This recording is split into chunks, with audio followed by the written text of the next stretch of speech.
김용민 브리핑 일부 뉴스 매거진. 2016년 6월 23일 목요일에 인사드리는 김용민의 뉴스 매거진입니다. 권력형 비리를 덮기 위해서 연예인 스캔들을 척척 터뜨릴 만큼 세상은 그리 치밀하지 않다. 중앙일보 최민우 기자의 말입니다. 저도 그러하기를 바랍니다. 그런데 한 미혼 영화배우와 유부남 감독의 불륜에 관한 뉴스가 국정원의 기획탈북 의혹 사건을 덮어버렸습니다.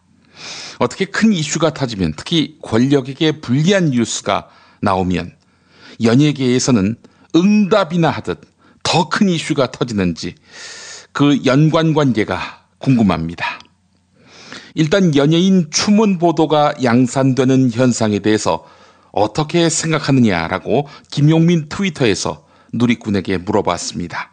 2%만 있는 그대로의 사실 보도라고 믿는다, 이렇게 답했고요. 3%는 모르겠다. 그리고 나머지인 95%는 국민의 눈과 귀를 흐리려는 권력 집단의 술책이다, 이렇게 평가했습니다. 어젯밤 11시 반까지 3,029표가 모였습니다. 반드시 알아야 할 뉴스로 이어가 보겠습니다.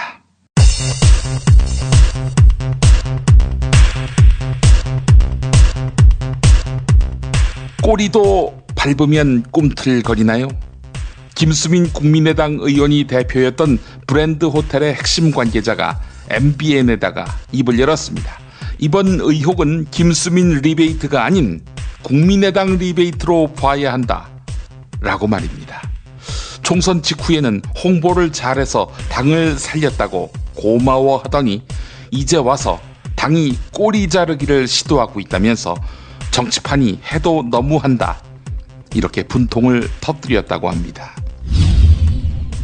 박선숙 국민의당 의원이 비례대표 공천 발표 당일 김수민 의원에게 비례대표 공천을 제안했다는 보도가 나왔습니다. 박선숙 의원이 김수민 의원의 지도교수인 김모 교수에게 전화를 걸어서 비례대표 7번을 제안했다는 것입니다. 김수민 의원이 공천 신청서를 낸 적이 없었다. 이미 전해드린 바 있었죠. 세월호 특별조사위원회 이달 말로 끝내겠다는 것이 정부 입장이지요. 우상호 더불어민주당 원내대표가 중대한 폭로를 했습니다. 청와대를 조사 대상에서 빼주면 조사 기간을 연장해주겠다, 이런 제안을 받았다는 겁니다. 우상호 대표 물론 거절했다고 합니다. 정부의 맞춤형 보육 시행에 반발해서 민간 어린이집이 오늘 집단 휴원하기로 했지요. 정진엽 보건복지부 장관이 법과 원칙에 따라 엄정하게 대처하겠다, 이렇게 밝혔습니다. 정부는 어린이집의 1년 운영정지, 최악의 경우에는 시설 폐쇄 등의 중징계를 내릴 수 있습니다. 정진엽 장관의 협박 들어보시죠. 정부는 부모님과 영유아 보육을 외면한 어린이집의 불법적인 행위에 대해서는 법과 원칙에 따라 엄정하게 대처해 나갈 것입니다. 사법시험 존치를 위한 고시생 모임이 중앙대 로스쿨에다가 서영교 더불어민주당 의원 자녀의 입학 관련 자료를 공개하라는 내용의 정보 공개 청구서를 보냈다고 밝혔습니다. 서영교 의원은 지난 2013년 의원실 유급 인턴으로 자녀를 채용해서 5개월 동안 일하게 한 사실이 드러난 바 있었지요. 서영교 의원의 해명 들어보겠습니다. 3년 전이고요. 그리고 있던 인턴이 공부한다고 그만두면서 일을 도와주다가 등록을 하게 됐고요. 그리고 일을 하고 새벽부터 밤늦게까지 일을 도와줬습니다. 3년 전이었는데요. 그래도 안 하면 더 좋았을 걸 다시 생각하고요. 지금은 지나면서 그런 부분들에 대한 문제제기가 있으면서 그런 것들이 되지 않는 게 필요하겠다, 이렇게 생각하고 있습니다.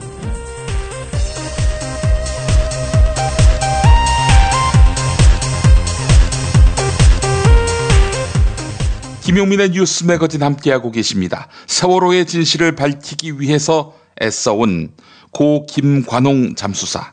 네, 이분의 가족에게 위로의 또 격려의 뜻을 전하자는 호소 연일하고 있는데요. 다시 한번 계좌번호 일러드리겠습니다. 농협 356-066-1-7708-03 농협 356-066-1-7708-03 예금주 김혜연입니다. 여러분의 많은 참여 바랍니다. 광고 듣고 오겠습니다.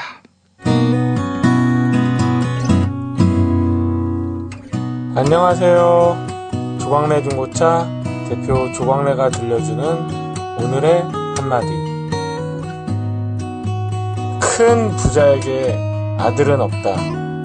다만 상속인만 있을 따름이다. 김용민 브리핑과 함께하는 조광래 중고차의 대표 번호는 1800-9538. 중고차 거래는 역시 조광래 중고차. 고맙습니다.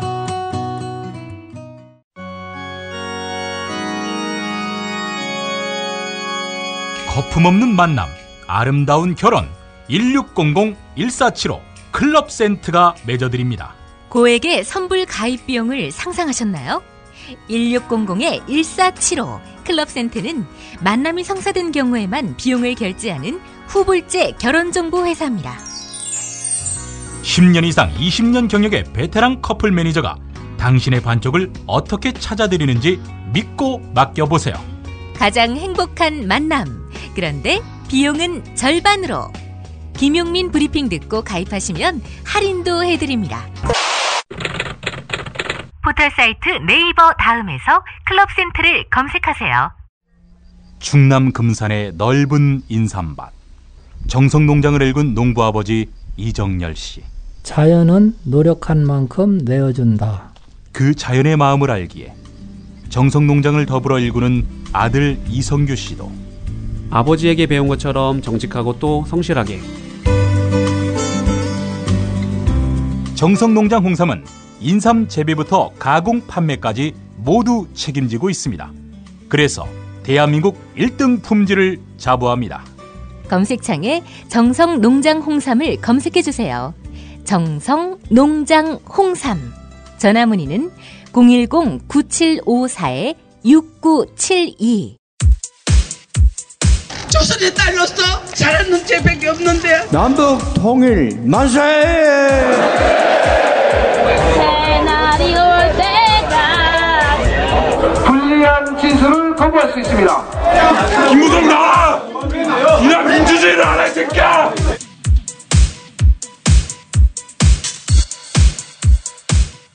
뉴스는 현장이다 함께합니다.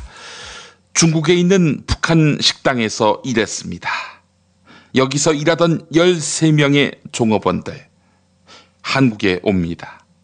한국에서 총선이 있기 며칠 전이었습니다. 한국 정부는 100% 자기 의지대로 왔다라면서 이 13명의 탈북이 자진 탈북이라고 강조했습니다. 그런데 북한 정권과 북한에 있는 가족들은 그럴 리 없다 이렇게 말하고 있습니다.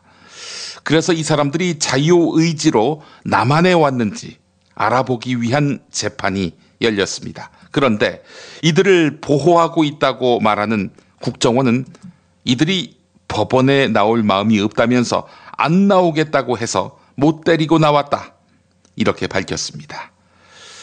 애청자 상당수는 국정원을 안 믿는다 이렇게 말하고 있습니다. 경향신문 사설을 보면 국가정보원이 중앙합동신문센터에서 자백을 기초로 간첩사건을 만들었다가 무죄가 난 것이 한두 번이 아니죠.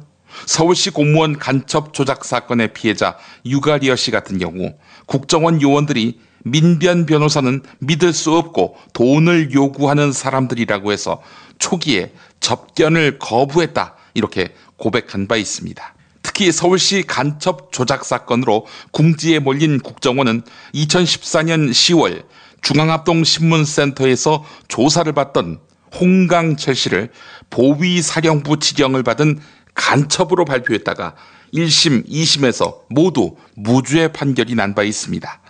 국제인권 문제로까지 비화된 탈북종업원을 아무런 사법적 통제장치 없이 이런 전력을 갖고 있는 국정원에게 맡기고 있는 형국입니다.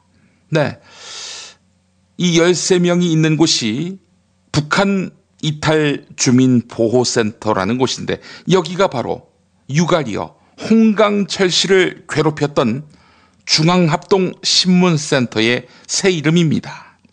그런데 새누리당 정진석 원내대표, 왜 민변은 북한 입장과 같으냐, 북한 입장을 왜 대변하느냐 라면서 논리적 맥락이 엉성한 색깔론을 제기했습니다. 네, 여기에 더해서 더불어민주당 이재정 원내대변인의 상반된 논평 이어서 들어보시겠습니다.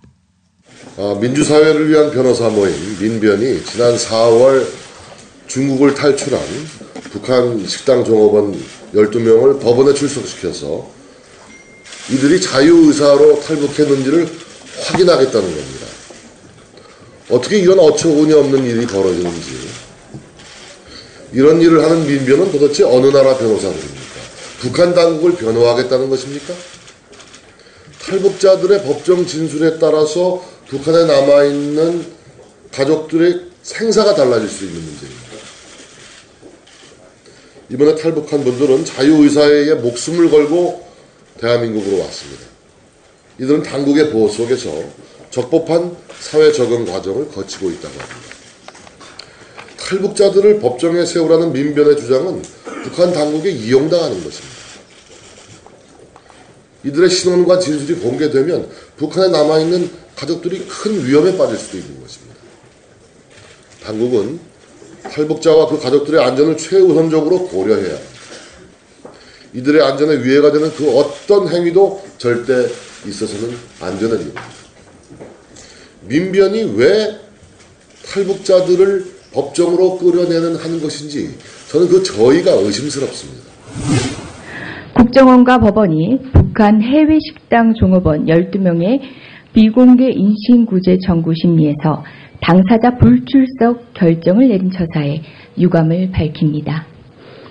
정부는 총선을 앞두고 탈북자 비공개 원칙을 스스로 어기고 집단 탈북을 이례적이고 기습적으로 언론에 공개하였습니다. 그럼에도 지금까지 관련 사실 일체를 꽁꽁 감추고 있는 정부의 의도를 납득할 수가 없습니다.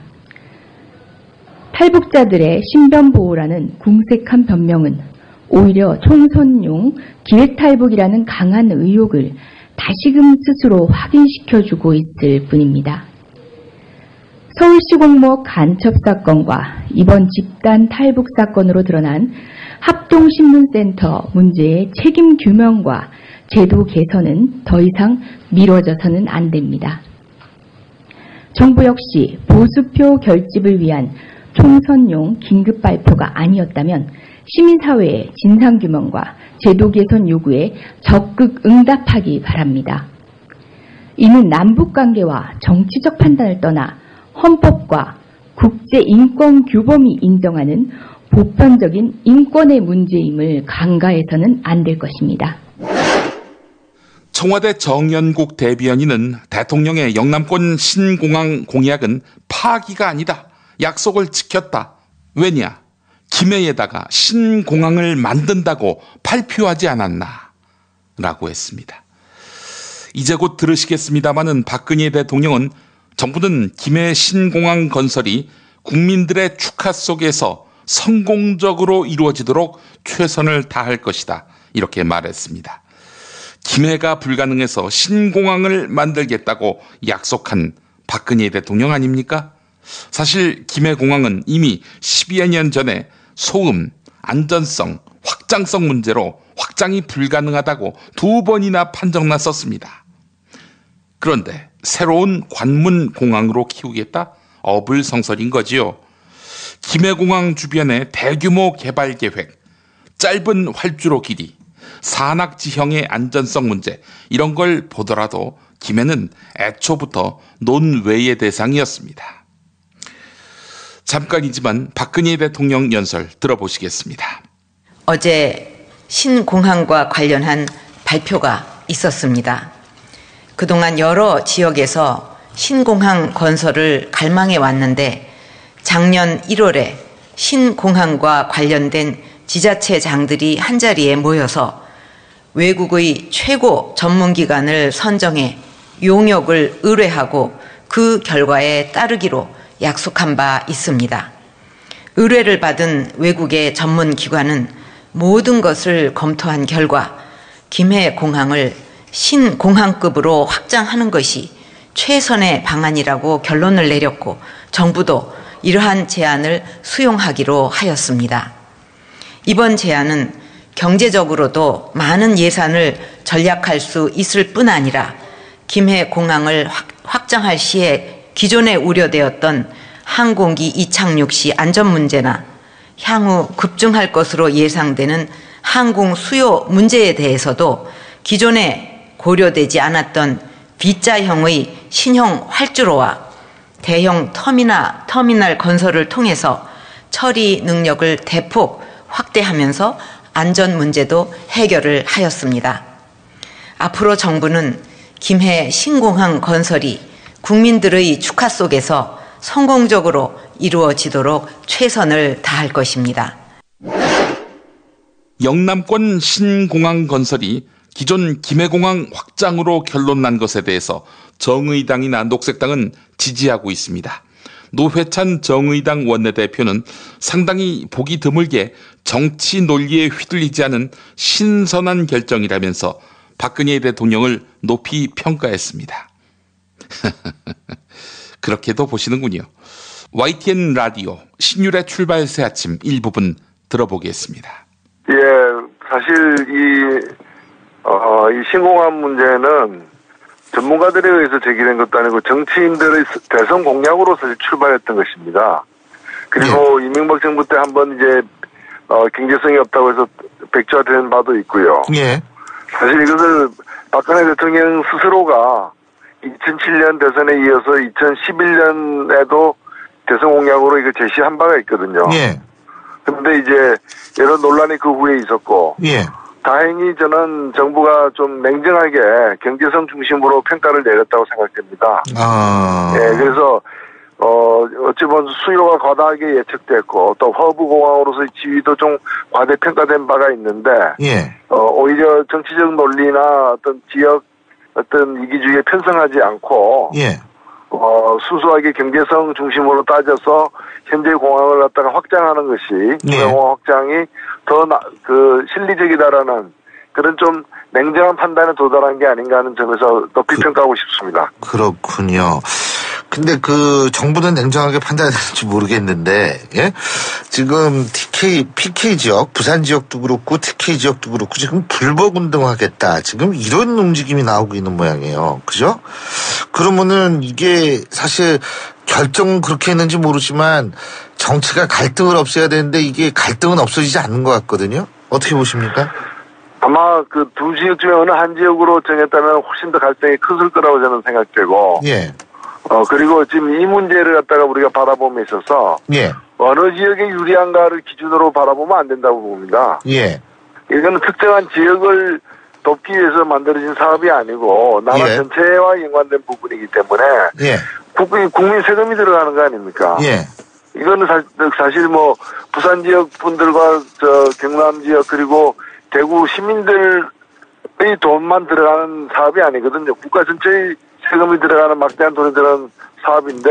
예. 그런 점에서 보자면은 지금 우리가 과거에 이제 정치인들이 그 지역의 민심을 얻기 위해 가지고 선진 공약을 했다가 낭패를 본 그런 공항들이 얼마나 많습니까? 예. 지금 보면은 울진공항에 비행기 한 대 다니지도 않거든요. 울진공항. 그리고 울진공항은 다 완공했다가 지금 개점 휴업 상태로 지금 도정사 학교에 빌려주고 있고요. 예. 그리고 김제공항 같은 경우에는 400억을 들여서 땅을 다 매입했다가 지금 공항은 포기하고 지금 그 배추 농사 짓는데 땅 빌려주고 있어요, 정부가. 배추 농사 짓고 있어요, 공항. 네. 예. 그리고 무안공항 같은 경우에는 연간 800만 명 정도 이용자가 있으리라고 추산을 했지만은 예. 지금 최근에 무안공항 하루 평균 이용자가 500명이에요. 이런 혈세 낭비의 사례들을 갖다 우리가 너무 많이 봤기 때문에 예. 신중에 신중을 거듭하고 그다음에 20년, 30년 후에 그때 가서 확장한 김해공항도 부족하게 되면 그때 가서 공항을 새로 지어도 되는 겁니다. 그렇기 때문에 지금 40년, 50년 후에나 정상적으로 가동될 공항을 미리 지을 필요가 없는 거죠. 예. 지금 무안공항 같은 경우가 지금 대표적으로 국제공항으로서 목포공항과 광주공항 사이에 만들었지만은 그 사이에 KTX가 이제 빨라지는 바람에 목포공항은 없어지고 광주공항도 지금 한항공은 다니지도 않게 된 상황에서 그 무안공항이 덩그러니 지금 놓여 있는 거거든요. 뭐 그런 여까지 감안한다면 이번 결정은 상당히 좀 보기 드물게 좀 이렇게 정치 논리에 휘둘리지 않은 그런 좀 신선한 결정이라고 저는 생각합니다. 더불어민주당 민주주의 회복 태스크포스가 홍만피오 사건을 계기로 전관 비리에 대해 대대적으로 손보겠다고 공언했습니다. 우선 법조 비리 근절을 위해서 현직 법관과 검사가 사건 이해관계자와 접촉했을 때에는 반드시 신고하도록 하는 그런 법안을 만들기로 했습니다. 이 법안에는 또 선임서를 제출하지 않고 변호사 활동을 하면 처벌하는 그런 규정도 들어 있습니다. 다른 야당들도 동조하고 있다고 하는데요. 한편 기동민 더불어민주당 원내대변인 홍만표의 로비가 실패로 끝났다고 발표한 검찰을 맹렬하게 꾸짖었습니다. 들어보시겠습니다. 정은호 게이트가 검찰 게이트로 번지고 있습니다. 검찰은 홍만표 변호사의 검찰 로비 의혹에 대해 아무런 문제 없음으로 결론 지었습니다. 사법연수원 후배인 최윤수 전 서울중앙지검 3차장과 2차례 만났고 20여 차례나 통화한 사실을 확인했지만 최 차장에 대해서는 서면 조사만 한 뒤 실패한 로비로 규정하고 면죄부를 발급했습니다. 상식적으로 납득할 수 없는 일입니다.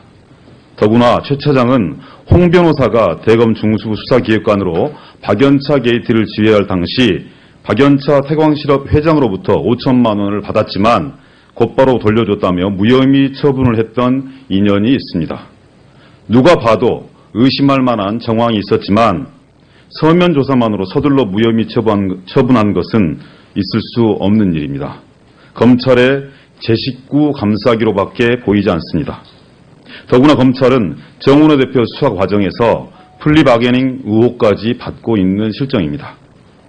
자정 능력이 없는 거대 권력은 부패할 수밖에 없습니다.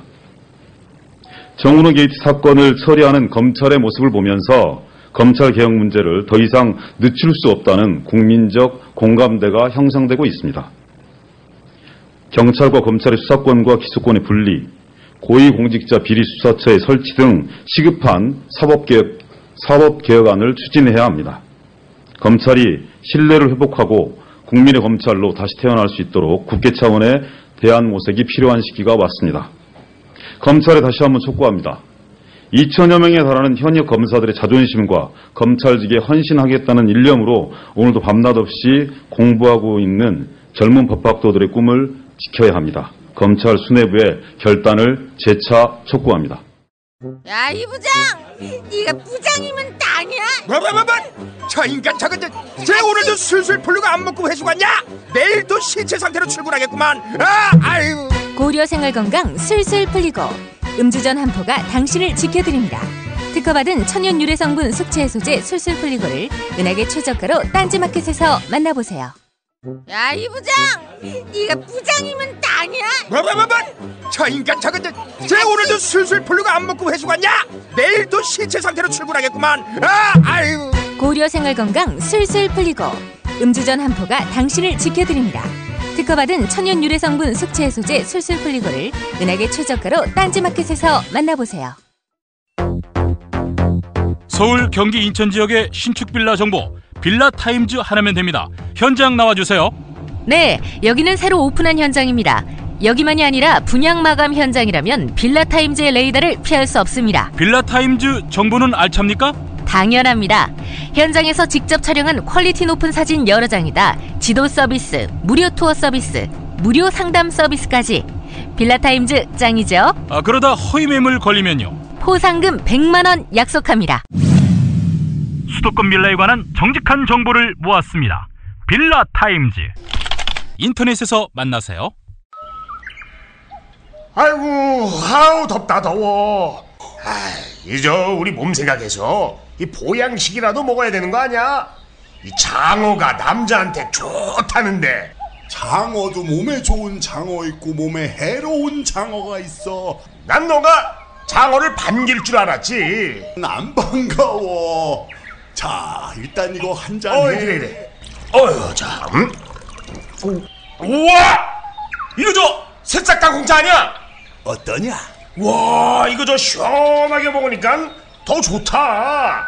이거 저 뜨거운 물에 우려서 식힌 거 아니야? 아니야, 그냥 시원한 물에도 잘 우러나와. 큰 물병에 새싹당 공차 한 수저 넣고 냉장고에 두고 물 대신 마시면 돼. 오, 굿이야 굿. 나도 저 여름엔 이렇게 마셔야겠다. 역시 새싹 땅콩차는 전창걸의 새싹 땅콩차야. 맛의 깊이가 달라. 새싹 땅콩차의 효능은 꼭 와이프한테 써라. 야, 전가야, 이거 마시는 거 우리 마누라한텐 비밀이다. 070-8635-1288 전창걸닷컴.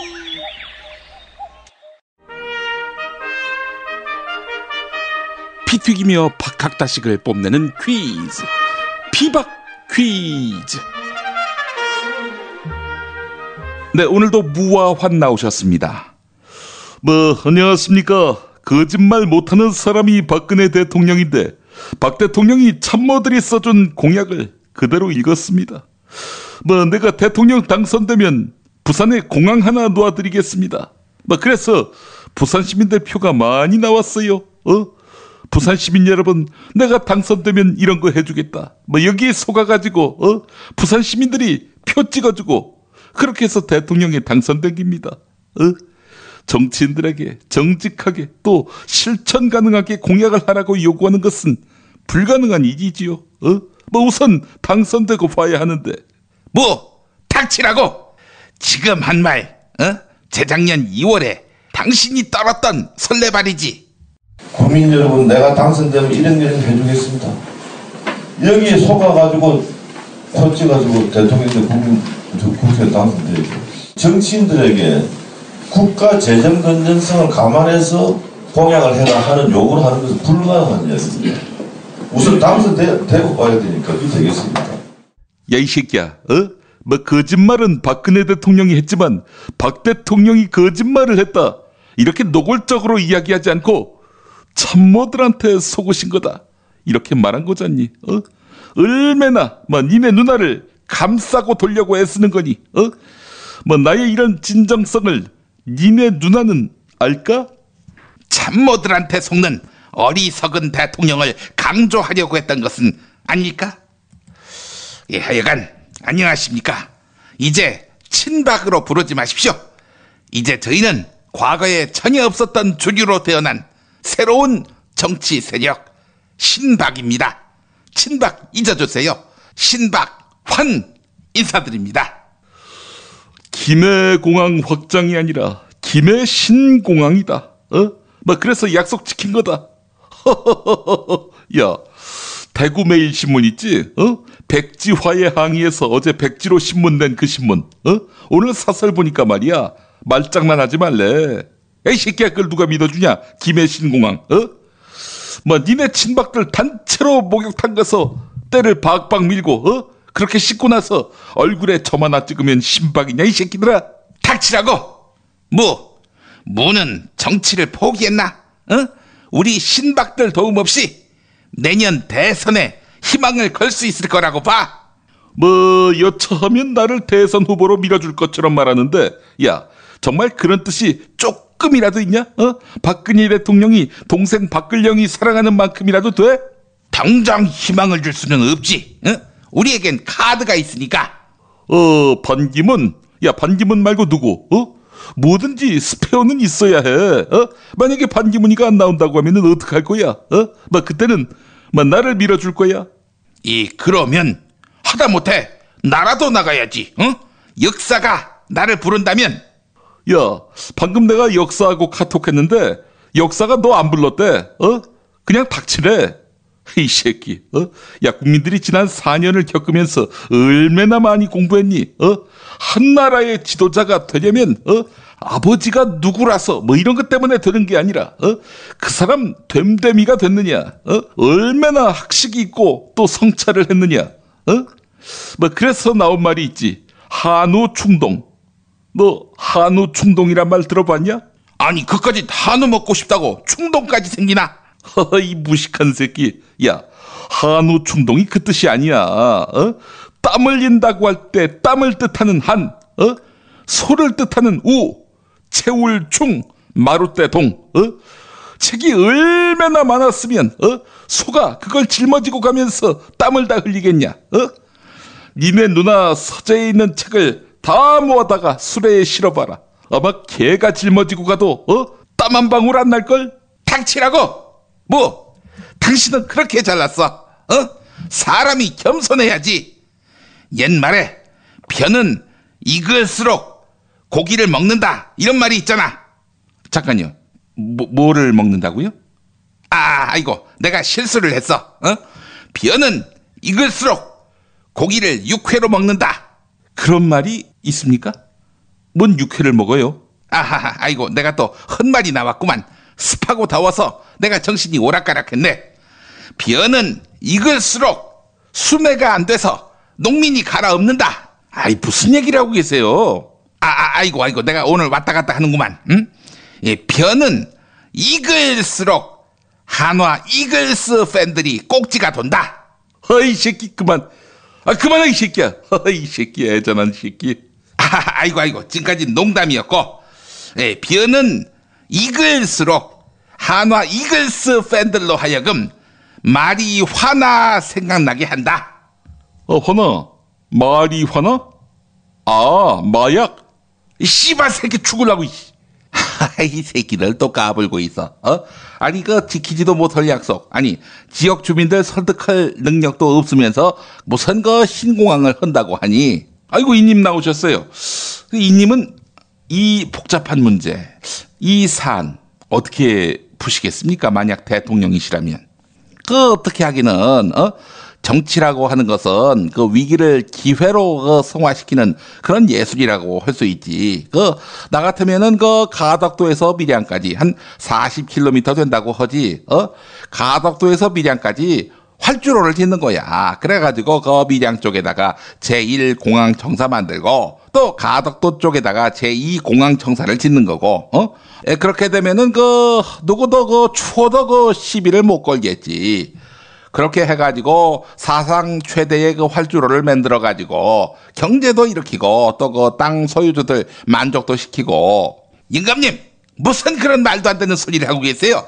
영감님 말씀대로라면 도시 몇 개를 밀어버려야 할 일인데, 그렇게 되면은 지역 주민들의 원성은 어떻게 감당하시려고요?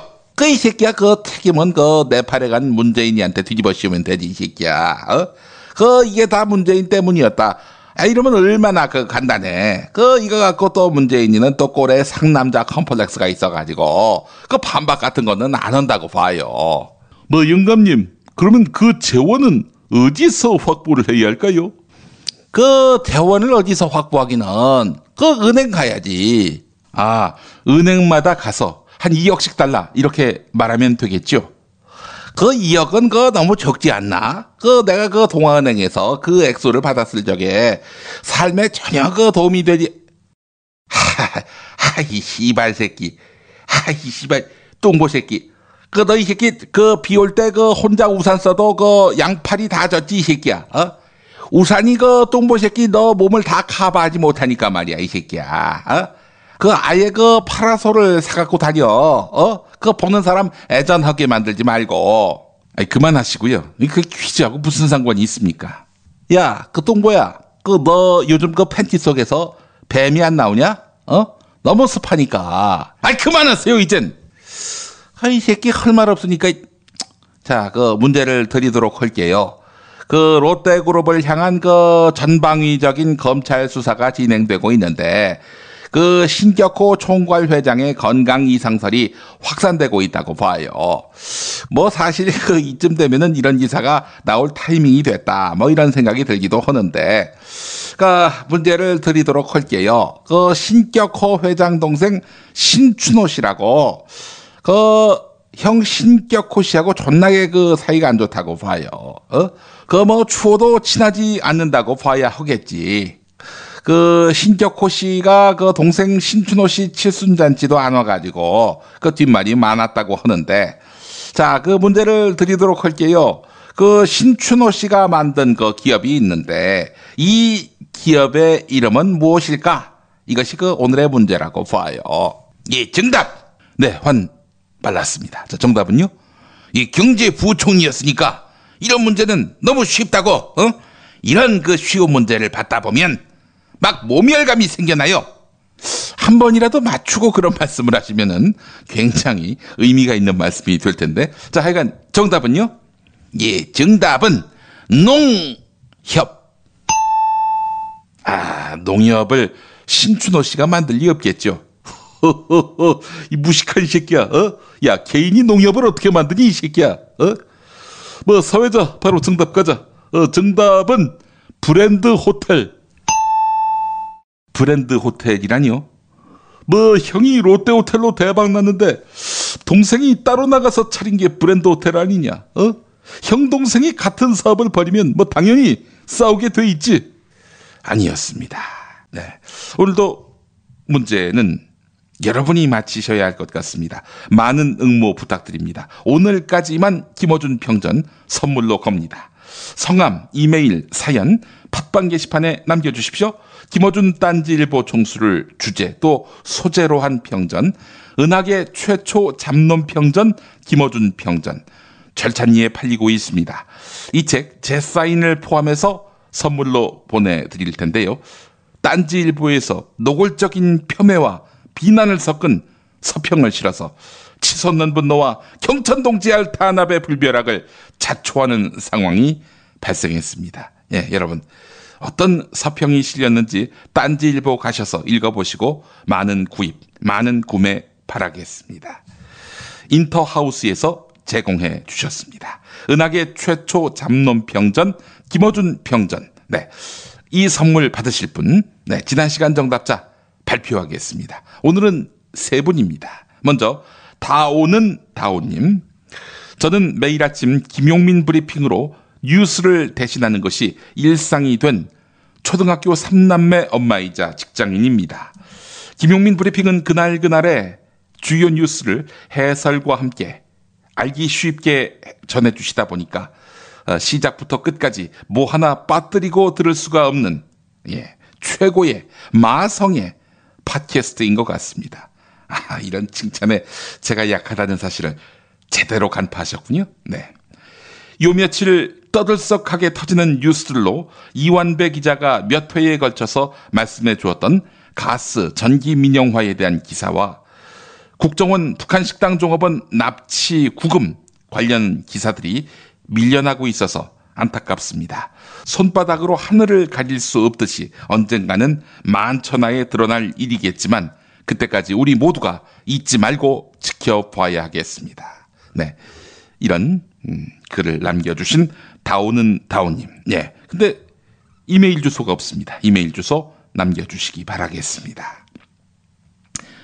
NULL님, 네, 근혜 때문에 정답 보내주셨습니다. 국가 곳간에는 큰 빚을, 4대강에는 큰 빚 이끼벌레를 채웠다고 말씀하실 때 마음이 아팠습니다. 국가 곳간에 큰 빚도 덜어내고 큰 빚 이끼벌레도 걷어낼 날이 오겠죠. 그런 날은 그냥 오지 않을 것입니다. 읽고 더 생각하고 행동하고 싶습니다. 네, 감사합니다.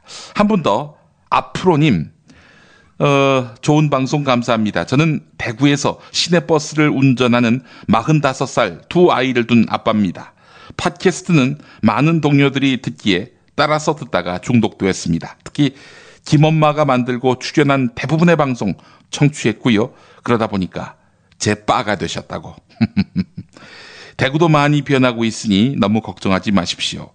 댓글들을 보고 있자니 너무 잘 쓰셔서 사인이 담긴 책을 기대하기는 욕심 같고요. 책을 구입해서 두 아들에게 한 권씩 선물하려고 하니까 그럼 보내드리지 말아야 할까요? 네, 우리 앞으로님께도 선물 보내드리겠습니다.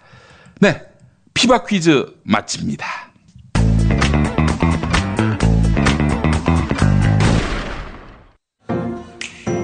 김치가 다 같은 것 같죠? 아니요, 이담채는 진짜 다르죠. 겨울 전라도, 여름 강원도, 봄 가을 충청도 최고의 배추만 골라와야지요. 소금 영광에서 직송된 최고의 국산 천점이 기본 아닌가요? 아, 고춧가루와 파, 마늘 괴산 영천에서 건강한 놈들만 가져와야 해요. 우와, 재료가 반이라고 하던데 역시 이담채네요. 그런데 어떻게 담가야 이담채 김치 맛이 나요? 아유, 이거 비밀인데 다시마에 표고버섯, 양파, 멸치를 넣고 우려낸 육수에다가 온갖 재료를 잘 버무리고 2달 동안 저온 숙성한 양념을 써야 해요. 근데 흉내내봐야 소용없어. 30년 연구한 레시피에 30년 김치만 만든 손맛을 따라갈 수 있겠슈? 이담채 김치. 안내와 주문은 검색창에 이담채를 입력하세요. 전화는 1544-4586 1544-4586. 자기는 정말 훈남이고 자상하고 스마트한데, 그런데 잠잘 때는 아니야. 정말 아니야. 진짜 엽기야. 그럴 수밖에요. 그렇게 코를 골아대는데 본의 아닌 결례 이제 그만. 간편하고도 반영구적인 코골이 방지기구 24,000원이면 됩니다. 심한 코골이와 수면 무호흡 걱정 마세요. 99% 감소 효과를 보장합니다. 검색창에 코골이 119, 코골이 119를 입력하세요. 문의는 1566-0783. 코골이 119는 의료기기 제조 수출업체 메디슬립에서 만듭니다.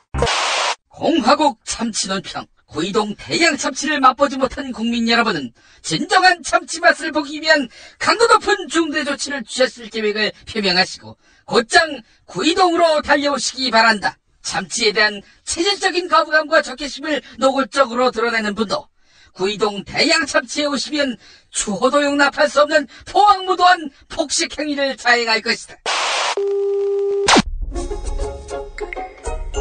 구이동 대양 참치. 월요일 참치데이 이벤트, 화요일 참치머리 서비스로 함께합니다. 주차장 걱정 마시고요. 대중교통은 서울 지하철 2호선 구의역 2번 출구에서 5분 거리입니다. 대양 참치 구의정 02-455-8087. 박근혜 왜 저러지? 문재인, 김무성, 안철수는 또 왜 저러지? 뉴스로는 알 수 없는 진짜 정치 현장 이야기. 한겨레 정치팀 기자들이 취재 수첩을 낱낱이 공개합니다. 본격 정치관찰 팟캐스트. 언니가 보고 있다. 팟빵에서 언니를 검색하세요. 정치 한 건에서 시간입니다. 오늘도 한겨레 정치팀 정치바의 김태규 기자 만나보겠습니다. 김태규 기자님. 예, 안녕하세요. 예. 자, 어제 영남권 신공항 이 계획 엎었고 김해공항을 확장하는 방식으로 이 신공항 계획 보완하겠다. 이게 우리에게 알려진 또 정평이 난 팩트였는데 청와대가 아니다. 김해에다가 신공항을 짓는 것이다. 이렇게 주장을 해서 이게 또 여러 가지 논란을 낳고 있는 모양이죠? 예, 그렇습니다. 어제 청와대 정연국 대변인이 기자들과 만나서 이제 그런 얘기를 했는데요. 김해공항 확장은 사실상 신공항이다. 그래서 어려운 결정이지만 피하지 않았고 약속을 지켰다고 생각한다. 이렇게 얘기했습니다. 그러니까 이 얘기는 그 공약 파기라는 지적이 나오니까 영남권 신공항을 만들기로 해놓고 이것을 아예 백지화한 공약 파기 아니냐 이런 지적에 대해서 아니다. 우리는 백지화가 아니고 김해공항을 확장하기로 했기 때문에 우리는 신공항 약속을 지킨 것이다. 이렇게 이제 적극적으로 해명을 하고 나선 것이죠. 그러니까 MB 때는 밀양이냐 가덕도냐 하다가 둘 다 안 된다고 해서 백지화를 했으니까 그것은 그야말로 공약 파기가 맞는데 우리는 제3의 대안을 찾아서 김해공항을 확장하기로 했으니까 저 공약 파기가 아니다. 이제 이런 이제 주장이고요. 박근혜 대통령이 어제 그 김해공항 확장에 대해서 이제 처음으로 이제 언급을 했습니다. 그 민주평통 해외자문위원과의 간담회에서 이렇게 얘기를 했는데요. 외국의 전문기관이 모든 것을 검토한 결과 김해공항을 신공항급으로 확장하는 것이 최선의 방안이라는 결론을 내렸다. 신공항이라는 표현을 또 썼고요. 그러면서 정부는 김해 신공항 건설이 국민들의 축하 속에 성공적으로 이루어지도록 최선을 다하겠다. 이렇게 얘기를 했습니다. 축하까지. 그러니까 공약 파기론에 대해서 이제 신공항, 김해 신공항이라는 그 용어를 써가면서 적극적으로 이제 방어를 이제 하는 상황이고요. 어제 그 원내 교섭단체 대표 연설에 나선 안철수 국민의당 대표는 이렇게 얘기를 했습니다. 박근혜 대통령의 대선 공약 사안이다. 신공항 추진은 대통령의 입장 표명이 필요하다면서 이제 비판을 했고. 큰 갈등과 진통을 유발한 정부의 책임이 매우 크며 정부의 정책 결정 과정에 대한 문제점에 대해서는 국회에서 짚고 넘어가야 한다고 얘기를 했습니다. 그리고 어제 새누리당에서는 이 성난, 그 부산과 대구, 이 영남 그 민심을 다독이기 위해서 정진석 원내대표가 그 영남 지역의 중진 의원 간담회를 이제 개최했는데요. 거기에 최근에 복당한 유승민 새누리당 의원이 이제 참석을 했습니다. 유승민 의원이 뭐라고 얘기를 했냐면 김해공항 확장이 계속 불가능하다고 하다가 갑자기 이게 최선의 대안이라고 하니까 어안이 벙벙한 상태가 됐다. 이렇게 얘기를 했습니다. 그동안 그 아무 말도 안 하고 조용히 있었던 유승민 의원이 들어와서 처음으로 공개적으로 한 말이 이런 또 우리 각하 빅엿을 먹이는 이런 말이어서 역시 우리 박근혜 대통령이 힘이 빠지긴 빠졌구나. 또 한번 절감한 풍경이었습니다. 이 김해 신공항 이 논리를 누가 개발했을까요? 뭐 누가 개발했는지는 모르겠는데 국토교통부에서도 그런 아이디어가 나왔고요. 근데 어쨌든 뭐 신공항이라고 하는 게 조금 뭐 개면적인 측면이 있지만 어쨌든 MB와 비교하면 우리는 나은 거다. 그런 부분을 좀 부각시키고 싶은 거겠죠. 어처구니가 없습니다. 사실 조종사들이 착륙하기 가장 꺼려하는 공항이 바로 김해공항이라고 합니다. 주변에 산도 많고요. 실제로 산에 불시창한 일도 있었지 않습니까? 제가 기억하기로도 벌써 15년 전인가 그 일이 있었고요. 2002년에 그 중국 민항기 추락 사고가 있어서 거기서 이제 그 공항을 확장 내지 이전 뭐 신공항을 건설해야 되지 않느냐 그것도 얘기가 나왔었다고 하고요. 근데 이제 그 이명박 정부 때는 뭐 교차 활주로 아니면 활주로를 그대로 연장하는 방안 그것을 그 부분으로만 그 검토를 했더니 이건 도저히 견적이 안 나오고 안전성에도 문제가 있어서 이제 백지화를 한 건데 김해공항 확장도 안 된다 이렇게 이제 판단을 한 건데요. 이번 경우에는 프랑스 그 업체가 아예 그 활주로를 40도 이제 비틀어서 이제 새로운 활주로를 짓자 이렇게 새로운 아이디어를 냈고 그 부분이 타당성이 있기 때문에 김해공항 확장으로 갔다. 지금 정부에서 이제 그렇게 설명을 하고 있고요.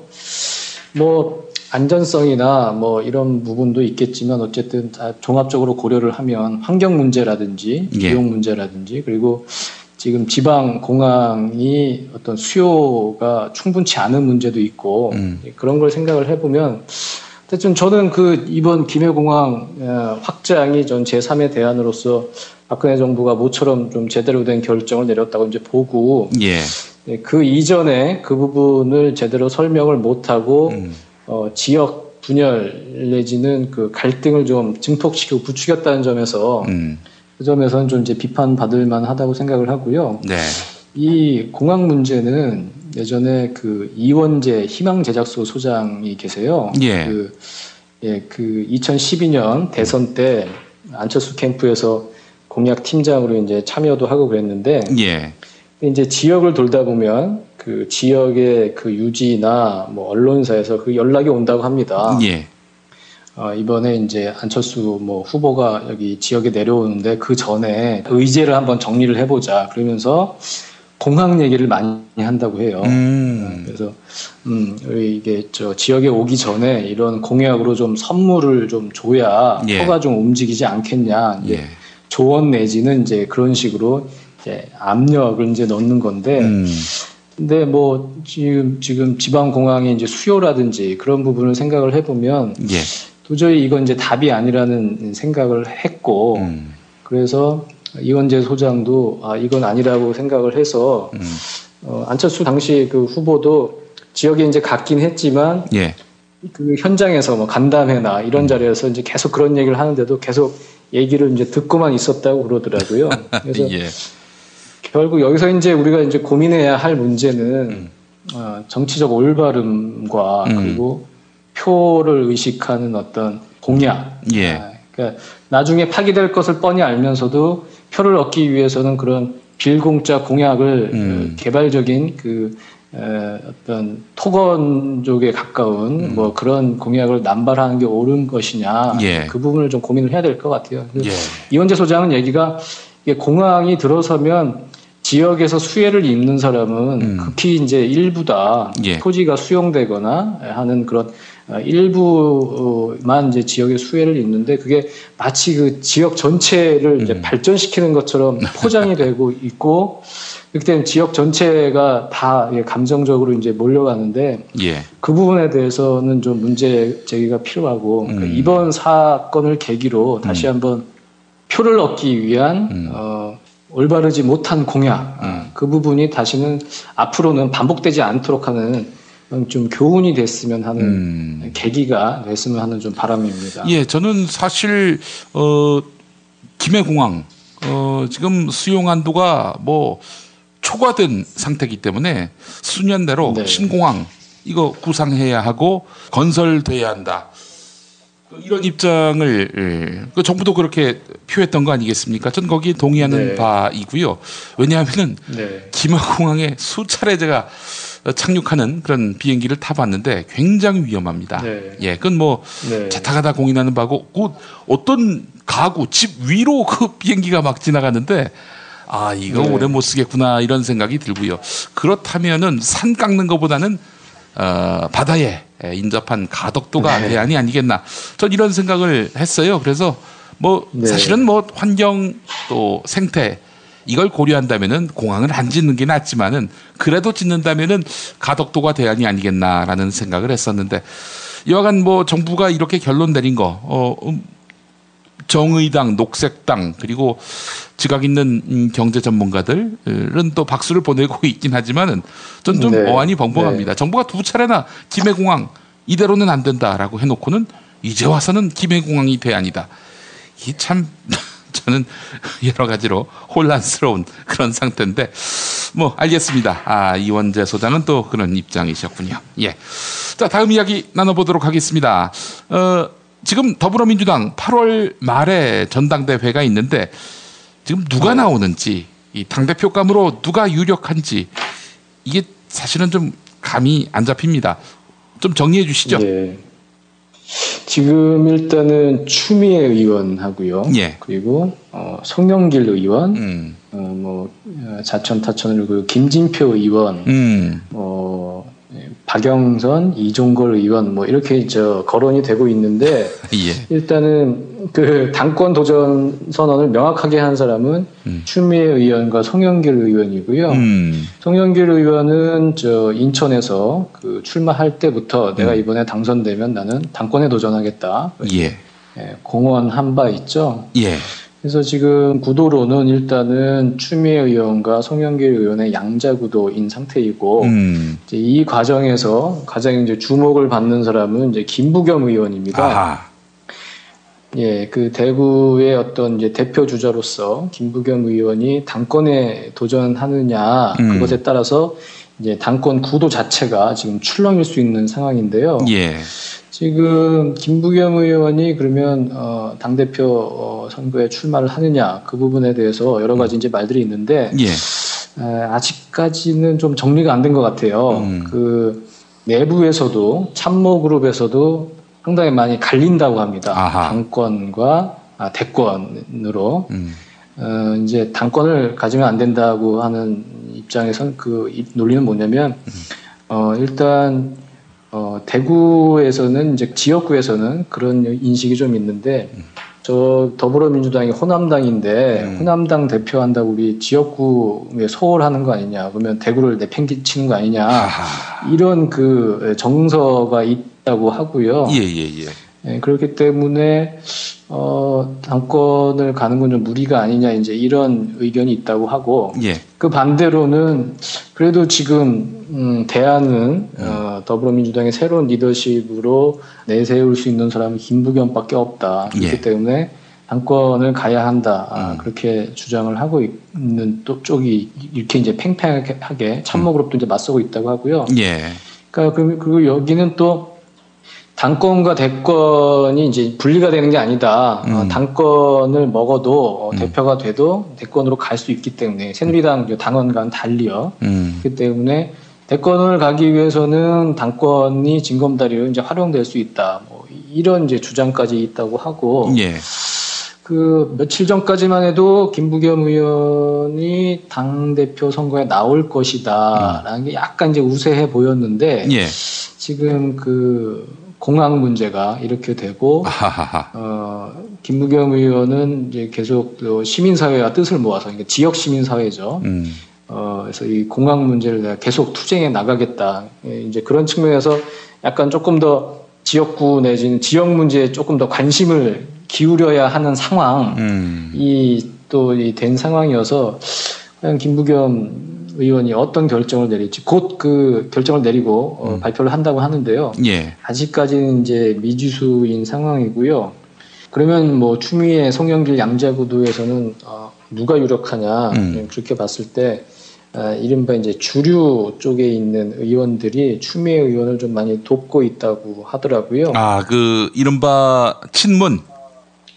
그렇죠. 이른바 친문 세력들의 그 속하는 의원들이 추미애 의원은 이제 많이 돕고 있다고 해서 일단은 그렇게 양자구도 추미애, 송영길 양자구도로 정립이 된다면 추미애 의원이 좀 유리한 게 아닌가 이렇게 이제 관측하고 있습니다.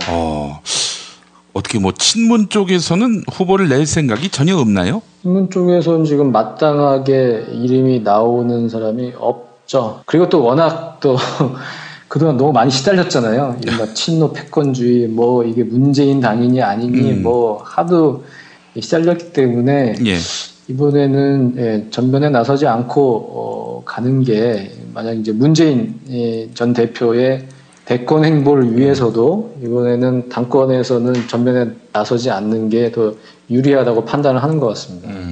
알겠습니다. 추미애 의원 정말 상전벽해네요. 추미애 의원 하면은 그렇죠. 사실 그 언제입니까? 2003년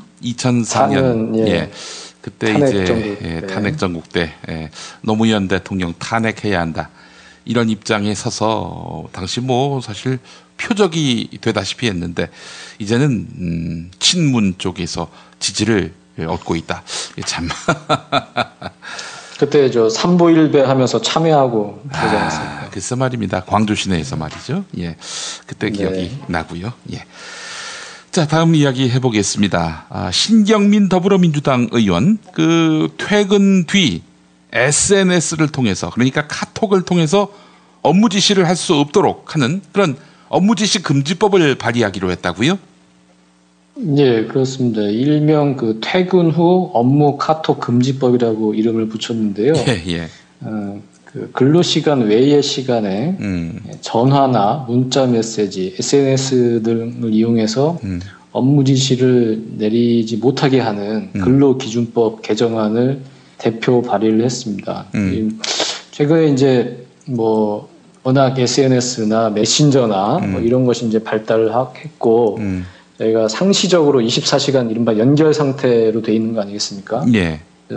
그게 이제 뭐 사적으로 개인적인 어떤 뭐 친구나 가족, 친지들과의 그 소통, 연락에는 상당히 편리하지만 이것이 업무로 이제 연결이 되면 직장 상사로부터 퇴근 후에도 집에서 업무 지시를 받게 되고 업무를 해야 하는 그런 이제 뭐 직장인들의 애환이 있어서 아마 신경민 의원이 이런 법안까지 발의를 하게 된 것 같은데요. 신경민 의원은 이렇게 얘기를 했습니다. 모든 근로자는 퇴근 후에 연결되지 않을 권리가 있다. 법 개정을 통해서 근로자의 사생활을 존중하고 보장해야 한다. 이렇게 얘기를 했는데요. 이건 근로기준법에 이 조항을 이제 포함시키겠다는 거거든요. 그 전화나 문자 메시지, SNS를 통해서 근로시간 이외에 업무 지시를 못하게 한다는 건데, 여러분들 어떻게 생각하시는지 전 참 궁금해요. 저는 이게 좀, 물론 이게 충분히 맞는 말이고, 이렇게 해야 하지만, 그 노동자의 어떤 휴식권을 보장하기 위해서는, 근데 이게 좀 너무 법으로 모든 걸 해결하려고 하는 과잉 입법이 아닌가 저는 그런 생각도 들고요. 어차피 이게 만약 저 입법이 되고 법안이 통과가 된다면 그러면 업무와 관련해서 저 사람이 되게 궁금한 게 있고 저 사람만 알 수 있는 일이 있는데 그러면 저 퇴근 이후에는 통화를 할 수가 없게 되는 전화조차도 이게 불법적인 그 업무 지시가 되는 뭐 이렇게 되는 그런 상황이 있을 수가 있어서 만약에 그렇게 해서 업무를 처리했을 때는 이것을 연장 근로로 본다. 뭐 이 정도가 합리적인 방안이 아닐까 싶은데 어쨌든 신경민 의원은 어떤 이 직장인들의 애환 이런 것들을 조금 많이 좀 담아서 법을 발의를 한 건데 여러분들 어떻게 생각하시는지 참 궁금해요. 이게 참 언론사에서는 깝깝하겠어요. 저희는 좀 상상을 할 수가 없는. 뭐 그래도 뭐 여간 노동자들이 이로 인해서 스트레스를 받는 것들이 너무 많기 때문에 어쩔 수 없이 이런 법이라도 만들어 놔야 뭐 법이 있다고 해서 뭐 지켜지기 쉽지 않잖아요, 사실은. 어쨌든 뭐 이 법이 뭐 통과되는 과정까지도 상당히 좀 시간이 좀 걸릴 것이고 이런 발의만으로도 어떤 사회적인 그런 풍토에 좀 노동자의 휴식권이 보장받지 못하는 풍토에 경종을 울리고 그런 또 효과는 있을 것 같아요. 법을 만들지 말고 이를테면은 이 사람 퇴근 시간을 그 뭐 카톡이나 이런 데다 설정을 해놓고 예를 들어서 내 퇴근 시간 저녁 7시부터 이튿날 아침 8시까지다 그러면은 그 시간 동안에는 이제 회사 사람으로 등록된 사람들의 카톡이 배달되지 않고 이튿날 아침에 몽땅 다 배달이 되도록 뭐 이렇게 하는 방식은 어떨지. 그 카톡에 그 방해 금지가 있죠. 방해 금지 옵션이 있어서 그 특정한 그 채팅방에서는 몇 시 이후부터는 소리가 안 나게 하고 그런 이제 기능이 있긴 한데요. 어쨌든 뭐 노동자의 휴식권을 보장하겠다는 신경민 의원의 그 뜻은 충분히 존중할 만하다고 저는 생각하고 있습니다. 존중만 하고 실행되면 안 된다 이런 말씀이죠? 그건 아니고요. 어쨌든 좀 논의가 필요할 것 같습니다. 알겠습니다. 자, 오늘도 한겨레 김태규 기자와 함께했습니다. 김 기자님 수고하셨습니다. 감사합니다. 여보, 나 오늘 우리 집하고 아버님 댁 화재보험 가입했어. 뭐라고? 아이, 놀라지 마. 다 합쳐서 월 10,000원이라고. 월 10,000원 화재보험 카페에서 가입한 거라니까. 월 10,000원 화재보험 카페에서 집 2채를? 남들은 집 한 채를 30,000원에서 40,000원에 가입하던데? 화재와 배상 책임은 기본이고 도난, 보이스피싱까지 보장해준대. 정말? 대박! 텔레비전, 냉장고, 김치냉장고, 에어컨, 세탁기, 전자레인지 고장나면 수리비용까지 보장해준다고. 월 10,000원 화재보험 카페라고 했지? 나도 알려줘. 우리 친정도 가입하게. 10,000원 화재보험 카페. 전화번호 02849-9730.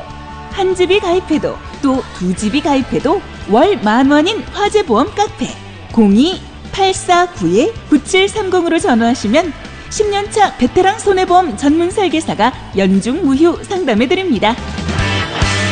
메모 못하셨나요? 전화번호 02849-9730. 식당, 다중이용업소, 공장, 교회, 사찰 등 모든 업종의 화재보험과 배상 책임보험도 상담해드립니다.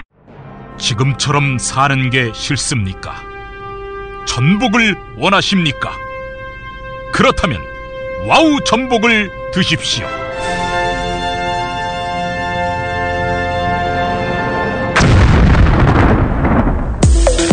와우! 전복을 먹으면 입맛 잃고 무기력했던 삶이 전복되고 시름시름하던 몸 상태가 전복됩니다.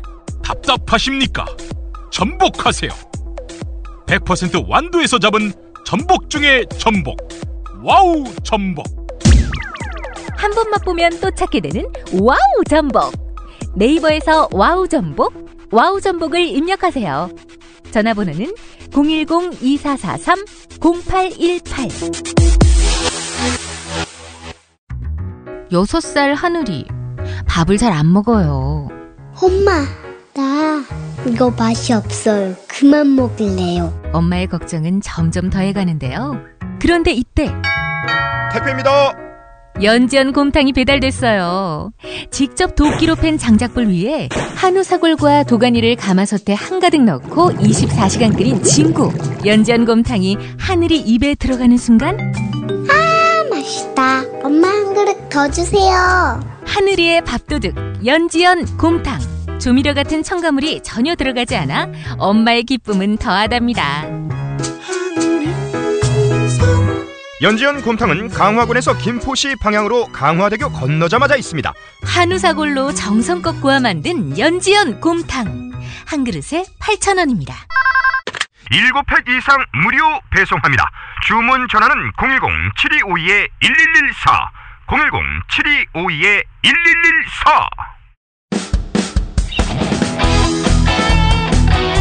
당신이 알아야 할, 또 우리 공동체가 알아야 할 뉴스, 김용민이 챙겨드립니다. 지금은 제1부 뉴스 매거진과 함께하고 계십니다. 경제의 속살 들여다보겠습니다. 오늘도 민중의 소리 이완배 기자 만나보겠습니다. 이완배 기자님. 네, 안녕하십니까. 예.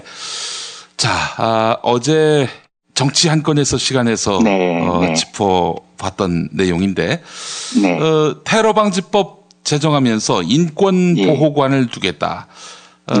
이게 사실은 테러 방지법을 추진한 정부의 입법 초안인데 테러 방지법은 하여간 우여곡절 끝에 통과가 됐고요. 19대 국회에서. 그런데 인권 보호관, 약속했던 인권 보호관은 아직도 이제 지정되지 않았고 임명되지 않았단 말이죠. 오늘 이 문제 한번 짚어보신다고요? 어제 이제 저도 이 소식을 안 듣고 있다가 김태교 기자님께서 이 소식을 전해 주셔서. 근데 이제 뭐 사람들마다 분노하는 포인트가 조금씩 다른데.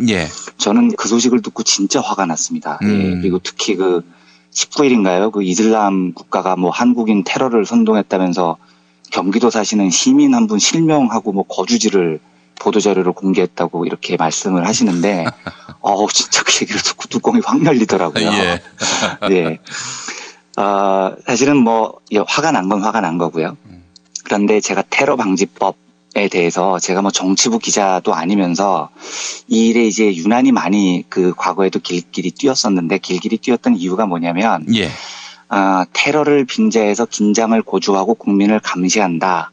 이게 이 차원에서 끝내는 문제가 아니기 때문입니다. 그래서 어제 인권보호관 미지정 소식을 전해 주시는 걸 듣고 나서 그러면 이것이 그러니까 어떤 식으로 자본주의가 국민을 지배하는 시스템으로 작동을 하는지 이런 말씀을 드려보고 싶어서 지금 이 얘기를 꺼냈습니다.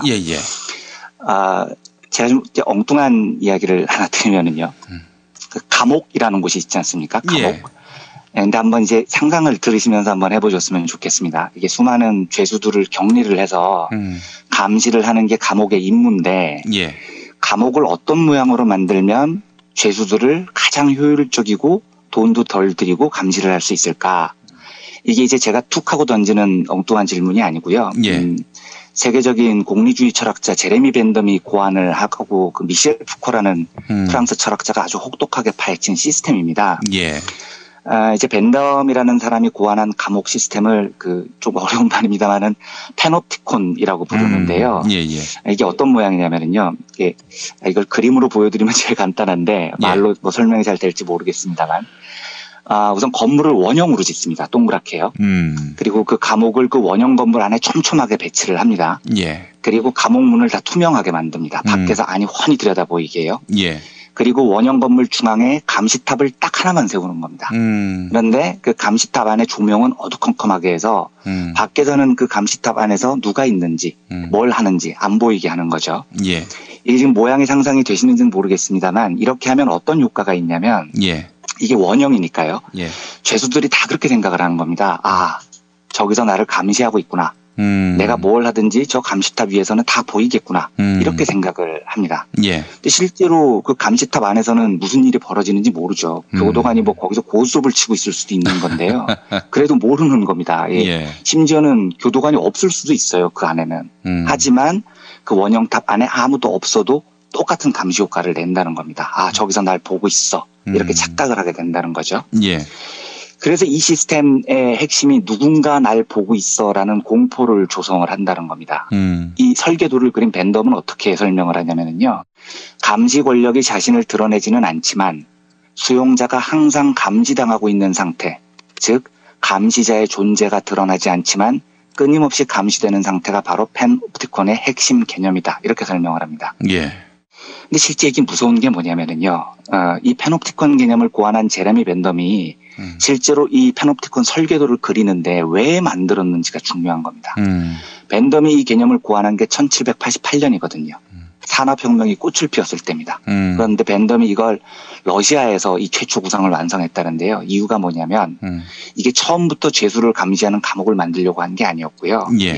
최소한의 비용으로 가장 효율적으로 노동자들을 감시하고 통제하기 위한 시설을 고안해낸 게 바로 이 페놉티콘이라는 겁니다.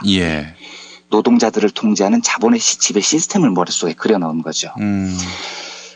이 페놉티콘 개념이 실제로 도입이 된 이후에 이게 권력으로서 어떻게 작동을 하는지에 대해서 가장 철저하게 해부를 한 철학자가 미셸 푸코라는 프랑스 철학자입니다. 이 유명한 책인데 감시와 처벌이라는 책에서 이 페놉티콘을 철저하게 해부를 하거든요.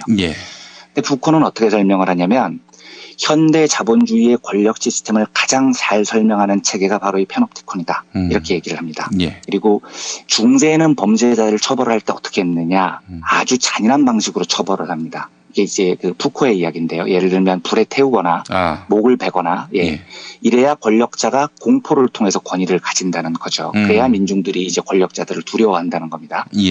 그런데 푸코는 현대 자본주의에서는 이게 바뀌었다고 보는 겁니다. 과거처럼 잔인한 방식의 처형이 아니고 페놉티콘 시스템으로 지배구조를 바꿔놓았다. 그러니까 실제 그 현대 요즘의 권력을 한번 보시면 금방 이해가 될 겁니다. 자본가들이 노동자들을 중세처럼 죽이고 패고 이런 일이 많이 없어졌죠.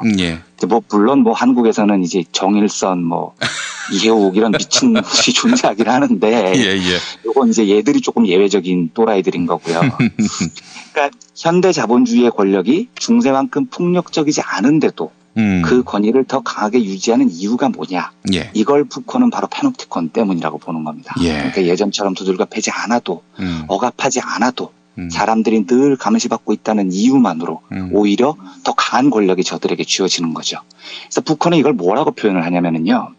권력이란 현대 자본주의의 권력이란 억압하는 것이 아니라 생산하는 것이다. 그러니까 저들이 우리를 억압하지 않아도 늘 감시받고 있다는 느낌 그것만으로 우리가 피지배자로서 지배자의 권력을 생산해주고 있다는 겁니다.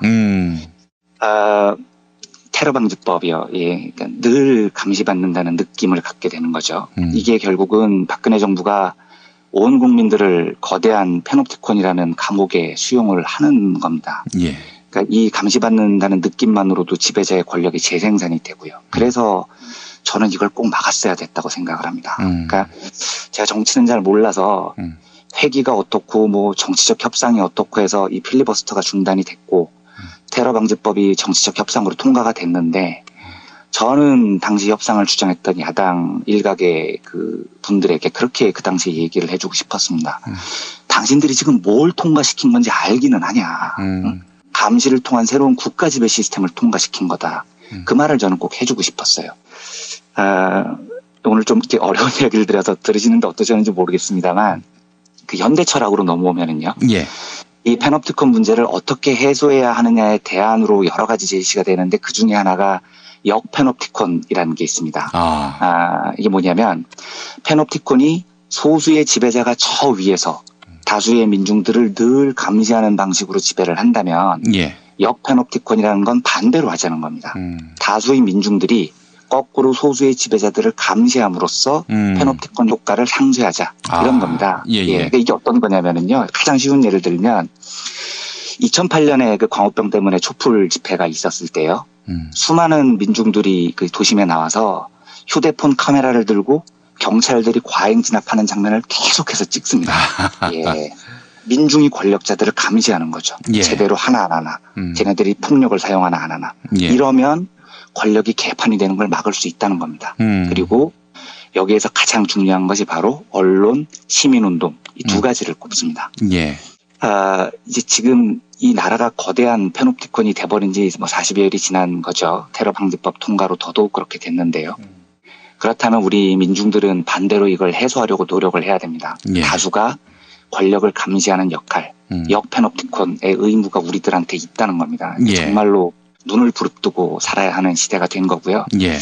그래서 뭐 이게 저도 굉장히 그 높게 평가를 하는 미디어 오늘 같은 매체나요. 아니면은 저희 김용민 PD님께서도 하시는 그 관훈 나이트클럽이나 미오캣 뭐 이런 것들이나 이게 그냥 웃으면서 예. 뭐 재밌다 하는 게 아니고 이런 감시자 역할을 우리가 스스로 카메라를 들고 우리가 스스로 렌즈를 눈앞에 갖다 대고 반대로 감시를 제대로 해야 하는 언론들을 감시하는 이 시스템이 이 거대한 감옥이라는 자본주의 권력 사회에서는 정말로 중요한 활동입니다. 그리고 이런 것들을 많이 우리가 잘 해서 이 거대한 감옥으로부터 받는 감시의 방향을 틀어놓을 수 있는 그런 역할들이 참 소중하다는 생각이 많이 듭니다. 예. 패놉티콘 굉장히 중요한 그 개념을 말씀해 주셨고요. 네. 이게 사실은 뭐 철학서적에서 접했을 때는 굉장히 권위적인 표현이라서 약간 그렇죠. 이해가 되기 쉽지 않았는데 이게 우리의 실상이자 일상임을 인식할 필요가 있겠다. 예. 예, 우리에게 실존하는 위험이자 위협이라는 것을 그렇습니다. 인식해야 되겠다는 생각을 해봤습니다. 네. 다음 이야기 이어가 보겠습니다. 네. 더불어민주당의 최운열 의원이죠. 네. 뭐 그 더불어민주당 색깔 맞냐? 뭐 이런 논란이 있었는데 말이죠. 이분이 그 화폐 개혁을 주장하고 있고요. 그런데 또 더불어민주당에서 지난 19대 경제 통으로 통했던 홍종학 의원 같은 경우에는 이거에 또 강력하게 반대를 했습니다. 뭘 반대했느냐? 바로 화폐 개혁. 화폐 개혁인데 자 어떻게 보세요? 화폐 개혁에 대해서? 그러니까요. 제가 지금 말씀을 주셨듯이 그 최운열 의원께서는 그 서비스 발전 기본법의 의료 부분을 넣자 이렇게 한번 발언을 하셔가지고 제가 진짜 황당했거든요 그때. 예. 이게 우리 야당의 경제통이라는 분 생각이 저 정도시니 진짜 나라 걱정이 많이 되더라고요 그때는요. 또 제가 개인적으로 굉장히 존경하는 홍종학 의원 같은 훌륭한 분은 이제 국회의원이 안 되셨고요. 예. 근데 이제 이 화폐 개혁만 해도 두 분의 의견이 갈려요. 최운열 의원 같은 경우는 엊그저께 그 김현정의 뉴스쇼에 나오셔서 지금 이제 더불어민주당 경제민주화 태스크포스 팀장이라고 하시더라고요. 그런데 화폐 개혁이 필요하다 이렇게 주장을 하셨고요. 말씀 주셨던 대로 그 홍종학 의원께서는 그 제 기억에 이것도 김현정 뉴스쇼에 나오셔서 발언을 하셨는데 화폐 개혁에 반대하셨다는 입장을 제가 들은 기억이 있습니다. 그런데 이게 공교롭게도 저는 뭐 무조건 홍종학 의원님을 너무너무 존경하는 사람이어서 그런데 제가 요 의견에만큼은 화폐 개혁을 찬성하는 쪽에 저는 의견이 좀 가깝습니다. 그래서 하여튼 저도 참 좀 이 최운열 의원께서 이야기를 하시고 홍종학 의원께서 반대하신 일을 찬성한다고 말씀을 드리려니 저 자신도 우선 어색합니다. 이제 어색한데요. 이 화폐 개혁이라고 하면 뭐 쉽게 말씀드리면 1만 원을 뭐 10환 혹은 뭐 100환 이렇게 바꾸는 겁니다. 이제 달러하고 대충 비슷한 액면을 가지도록 하자는 것 같아요. 근데 이에 대해서 이재명 성남시장께서요, 어제 페북에 글을 올리셨어요. 그래서 그 내용을 읽어드리면, 화폐개혁 적극 찬성, 수표에 인터넷 전자거래 얼마든지 가능한데, 현금 10만원권 발행하려던 자들은 무슨 의도였을까요? 아무리 생각해도 5만원권 현금은 뇌물수수 등 범죄나 불법재산 빼돌리기, 은닉용 외에는 다른 용도를 상상하기 어렵습니다. 예. 화폐개혁해서 지하에 숨겨진 현금 다 들춰내 경제정의 한번 확립하면 좋겠습니다. 아하. 이렇게 써오셨습니다. 그러면 이제 이재명 시장께서는 그 화폐개혁에 찬성하시는 입장이신 거죠. 저는 일단 뭐 괜찮은 발상이다, 좋은 발상이다라고 생각을 합니다. 그런데 이론적으로만 보면은요, 화폐개혁에는 여러 장단점이 실제로 존재를 합니다. 뭐 장점이라는 게 표면적으로는 이런 거죠. 세계 경제 대국 중에 조, 경 이런 단위가 나오는 나라가 우리밖에 없다. 예. 국격이 떨어진다. 그리고 이 단위가 낮아지면 아무래도 거래가 편리해진다.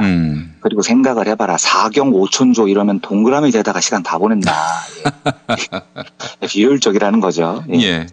단점으로 거론되는 건 물가입니다. 물가가 오를 가능성이 높아진다는 겁니다. 홍종학 의원께서 반대하시는 것도 이런 이유 때문인 걸로 저는 알고 있습니다. 예를 들면 3,700원이면 3,700원을 받는데 이걸 3.7원 이래버리면 점 이하는 생략하고 4원 이렇게 받을 가능성이 높다는 거죠. 그래서 물가 상승 요소가 있다는 거고요.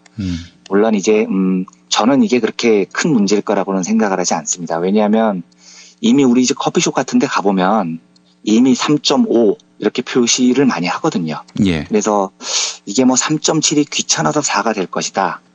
저는 이제 개인적으로 논리적으로 확 와닿지는 않습니다. 또 그리고 워낙 신용카드 사용이 발달을 해서 3.7, 3.8 이런 것도 다 커버가 될 거라고 봅니다. 저는요. 예.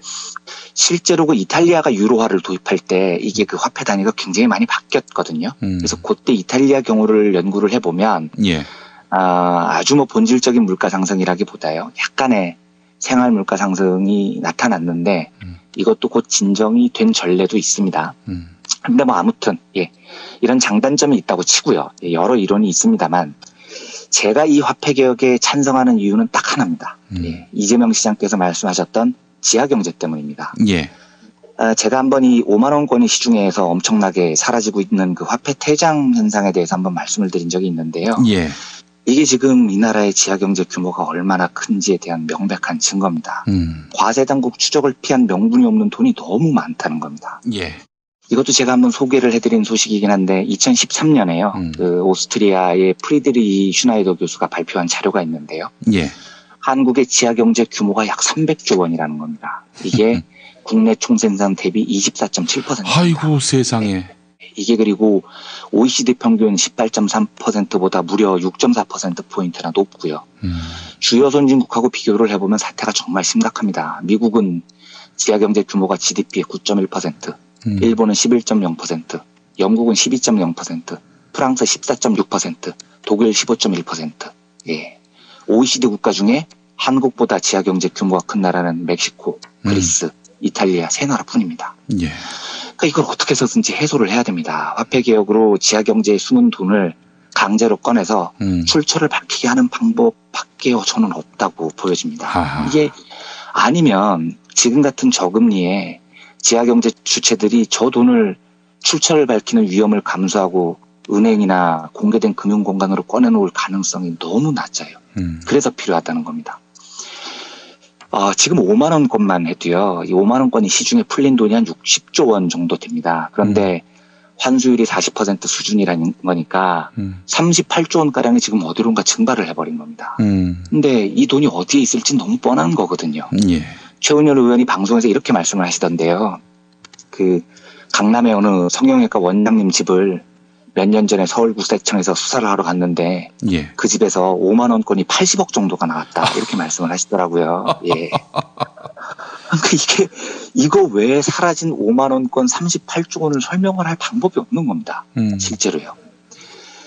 그 화폐 개혁에 반대하는 여러 논거 중에서요. 이제 가장 강력한 논거가 뭐냐면 박정희 정부의 화폐 개혁을 실시를 했는데 대실패로 돌아가지 않았느냐 이겁니다. 물가만 잔뜩 높여놨고 검은 자금 환수도 제대로 못했고 사회 혼란만 엄청나게 가중시켰고 이거거든요. 근데 뭐 물가 문제는 제가 아까 말씀드렸지만 이탈리아의 유로화 도입 사례를 봐도 저는 뭐 생활 물가가 조금 오르는 수준에서 될 거라고 봅니다. 또 다행히도 지금 이제 최은열 의원이 말한 대로 지금은 디플레이션 상태, 그러니까 물가가 침체되어 있는 상태이기 때문에 해야 한다면 지금이 적기라고 보이기도 합니다. 예. 그리고 이제 박정희 시대의 화폐 개혁으로 물가가 올랐다. 이건 논리 구조를 좀 따져볼 필요가 있습니다. 이때 그 물가가 워낙 오르는 추세이기도 했고요. 예.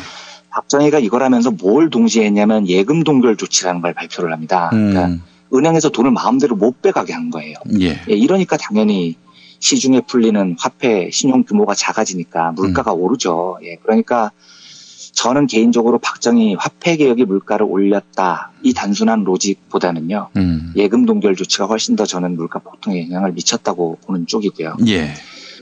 또 한 가지는 이 박정희 때 화폐 개혁이 실패한 가장 큰 이유가 너무 준비가 제대로 안 돼 있었어요. 이때는. 박정희가 이걸 어떤 식으로 했냐면 1962년 6월 9일에 늦은 밤 10시에 긴급 통화 조치 이런 걸 전격적으로 발표를 해버립니다. 그래서 시판을 일원으로 전격적으로 바꾸거든요. 군사 작전 치르듯이 해버린 겁니다. 그러니까 이제 박정희가 하고 싶었던 건 뭐였냐면 그때 우리나라 화교들이 지하자금을 많이 갖고 있었다는 건데 이 화교들로부터 지하자금을 꺼내서 군사정부를 운영하는 돈으로 쓰고 싶었던 거죠. 예. 그래서 이걸 하는데 이때 그 당시 재무장관 이 천병규라는 분인데 5명이 이 천병규 장관을 비롯한 5명이 화폐개혁 준비단이라는 걸 꾸렸거든요. 예. 근데 업무 이게 팀을 꾸리면서 기밀을 누설할 때는 총살형도 감수한다 이걸 선서를 했다고 해요. 이걸 이렇게 하니까 당연히 사회혼란이 오죠. 대통령이 국가를 자기가 지휘하는 사단 정도로 생각하고 이 중요한 경제정책을 이따위로 하니까 이게 안 되는 겁니다. 그 실제로 해보니까 박정희 때 화폐개혁은 지하경제 자금도 거의 못 잡았어요. 이 환수율 같은 걸 다 따져보면 거의 뭐 지하자금을 잡아낸 게 없습니다. 그러니까 애초에 통계부터도 엉망이었던 겁니다. 박정희야 뭐 이거 하면 지하자금 왕창 끌어쓸 수 있겠다. 이건 뭐 박정희만의 상상이었던 거죠. 당시 나중에 역사학자들이 보니 화교들이 장악하고 있었던 지하경제는 돈이 아니고 다 금으로 보관하고 있었다는 거예요. 그러니까 사전 연구하고 준비가 너무 덜 된 상태에서 하니까 실패를 한 겁니다. 예. 저는요, 지금은 다를 거라고 봅니다. 사회혼란이 그때만큼은 절대로 없을 거라고 생각을 하고요. 또 공론화를 통해서 일이 진전이 될 테니까, 저는 뭐 혼란은 많이 줄일 수 있을 거라고 봅니다. 그리고 무엇보다도 1962년과 지금이 다른 건 지하경제 주체들이 금이 아니라 현금으로 돈을 보유하고 있다는 너무나 명백한 통계가 있다는 겁니다. 예. 사라진 5만 원권의 통계가 바로 그거죠. 38조 원이 지금 사라졌다는 게 그겁니다. 뭐 아무튼 최은열 의원 입에서 나온 화폐개혁 화두는요. 그 분야에 대해서는 저는 굉장히 신선했고요. 개인적으로는 찬성입니다. 뭐 그 방식이든 어떤 방식이든 부디 어떤 방식으로건 그 한국이 지하경제를 한번 경제 시스템을 통해서 정리하는 계기가 있어야 됩니다. 그리고 그 계기가 이번에 공론화되는 과정 속에서 잘 한번 마련이 됐으면 좋겠다는 생각을 하게 됩니다. 화폐 개혁을 하게 되면은 자동적으로 재벌 개혁이 수반된다. 이렇게 요약해도 될까요? 재벌 개혁까지는 잘 모르겠고요. 지하 경제는 한번 훑을 수 있을 것 같습니다. 확실하게요. 지하 경제를 훑는다. 지하 경제를 형성할 만큼의 재력은 사실 재벌들이 보유하고 있지 않습니까? 그렇죠. 재벌들도 그렇고요. 그러니까 재벌들 비자금 같은 건 거의 잡힐 거예요, 아마.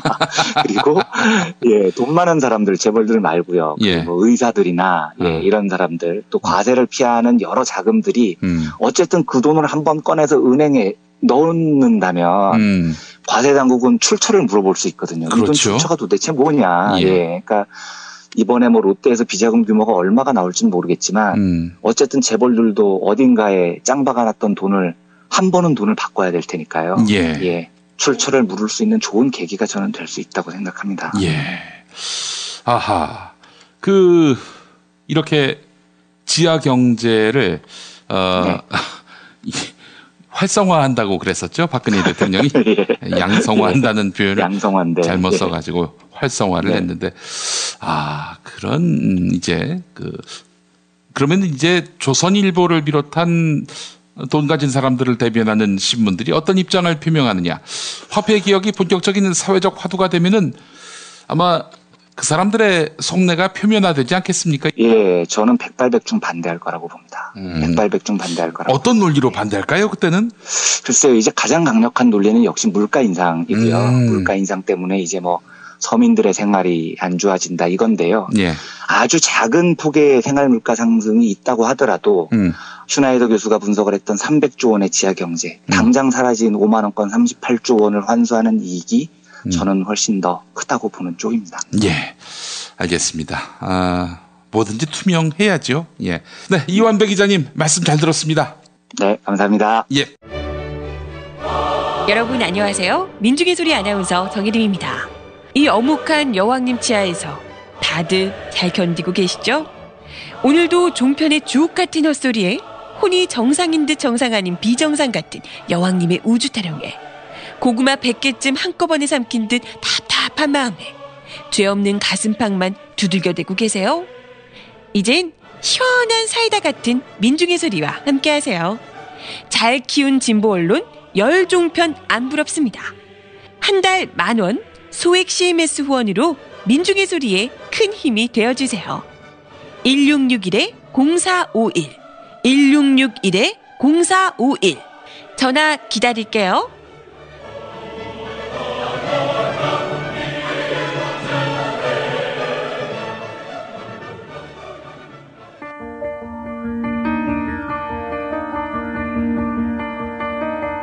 안녕하십니까. 전국 언론노동조합 위원장 김환균입니다.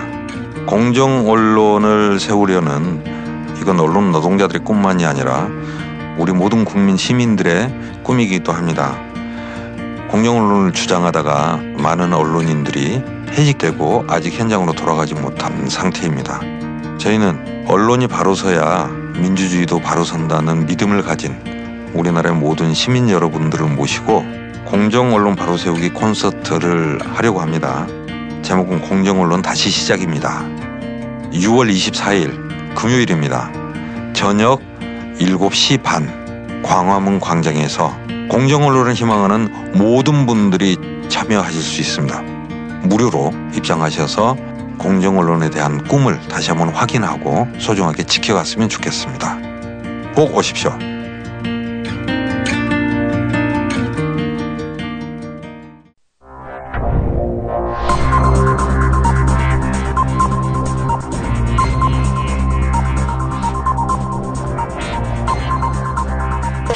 공화국 논평.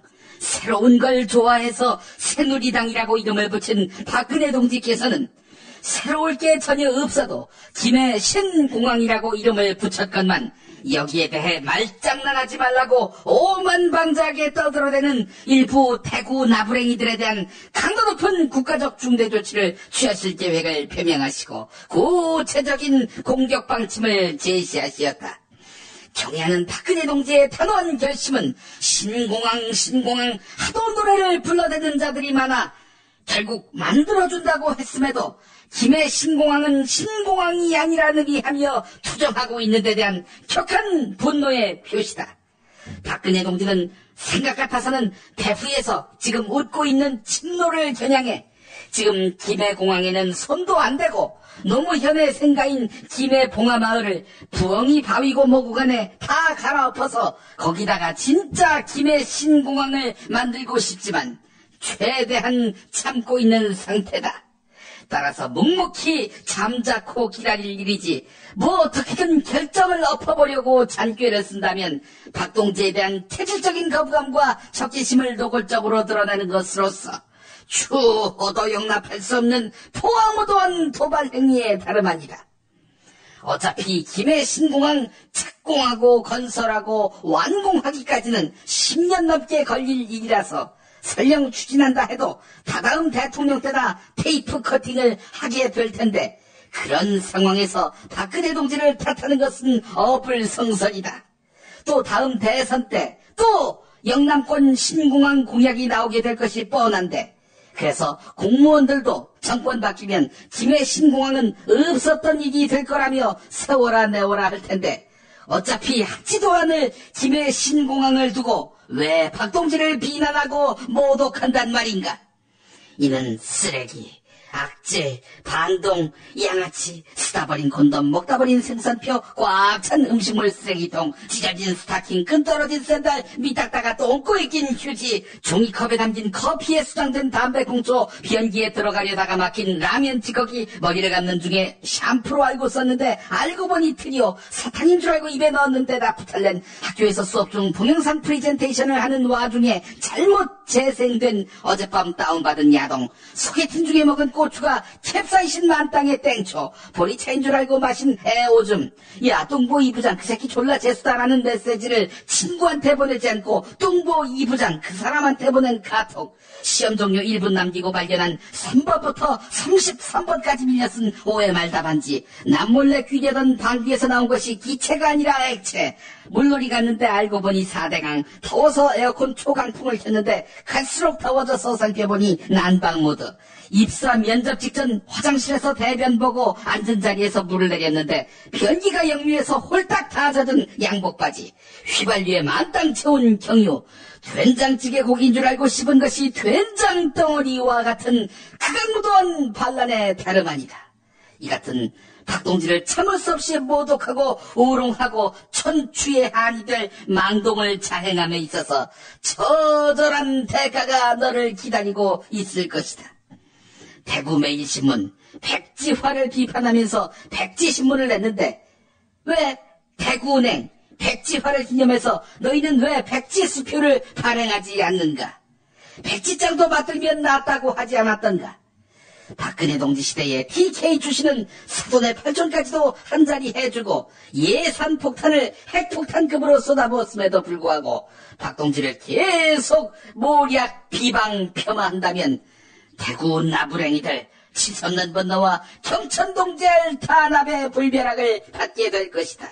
그리고 사드를 선물로 받게 될 것이다.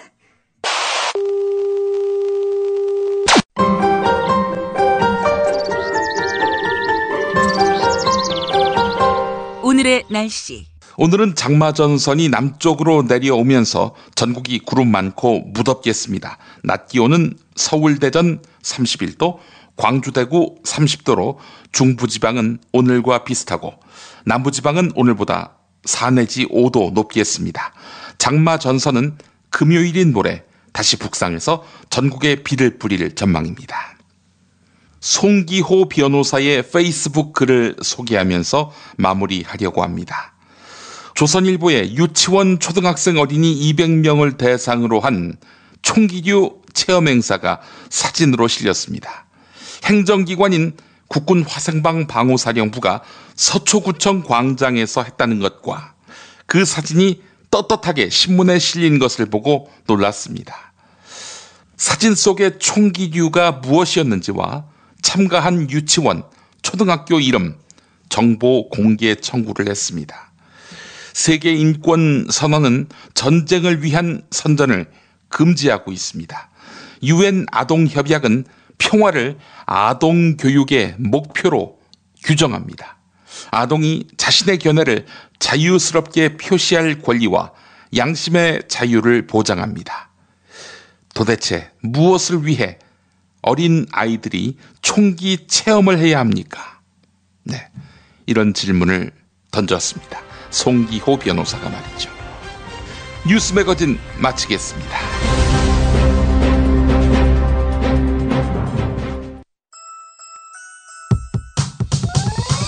이번 방송 괜찮았나요? 작별의 여운 이렇게 표시해주세요. 다운로드하기, 댓글 달기, 구독하기, 별점 주기. 더 좋은 방송 만들어달라는 약속 이렇게 응원해주세요. 다운로드하기, 댓글 달기, 구독하기, 별점 주기. 기억하셨죠? 다운로드하기, 댓글 달기, 구독하기, 별점 주기.